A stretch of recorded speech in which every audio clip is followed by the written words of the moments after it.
recently. You lit a fire under people to put Washington on notice that it had to guarantee the Internet's First Amendment protection in the $85 billion merger of AT&T and BellSouth.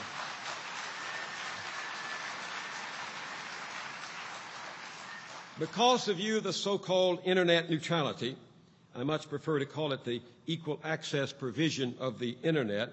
Neutrality makes me think of Switzerland. The equal access provision became a public issue that once again reminded the powers that be that people want the media to foster democracy, not to quench it. This is crucial. This is crucial because in a few years, virtually all media will be delivered by high-speed broadband. And without equality of access, the net could become just like cable television, where the provider decides what you see and what you pay. After all, the Bush Department of Justice had blessed the deal last October without a single condition or statement of concern. But they hadn't reckoned with Michael Copps and Jonathan Adelstein, and they hadn't reckoned with this movement. Free Press and SaveTheInternet.com orchestrated 800 organizations, 1.5 million petitions, countless local events, legions of homemade videos, smart collaboration with allies in industry, and a top-shelf communications campaign. Who would have imagined that sitting together in the same Democratic broadband pew would be the Christian Coalition, Gun Owners of America, Common Cause, and MoveOn.org?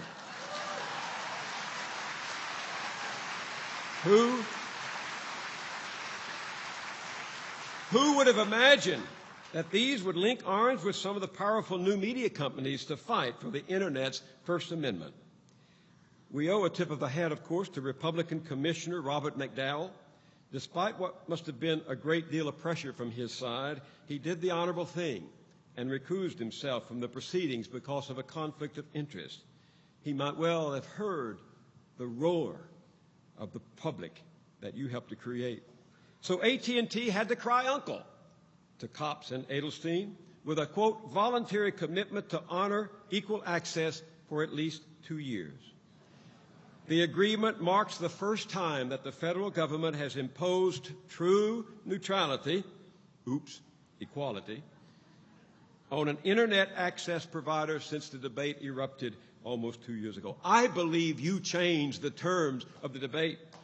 It is no longer about whether equality of access will govern the future of the Internet. It's about when and how. It also signals a change from defense to offense for the backers of an open net. Arguably, the biggest, most effective online organizing campaign ever conducted on a media issue can now turn to passing good laws rather than always having to fight to block bad ones. Just this week, Senator Byron Dorgan, a Democrat, and Senator Olympia Snowe, a Republican, introduced the Internet Freedom Preservation Act of 2007 to require fair and equitable access to all content. And over in the House, that champion of the public interest, Ed Markey, is once again standing there waiting to press the battle.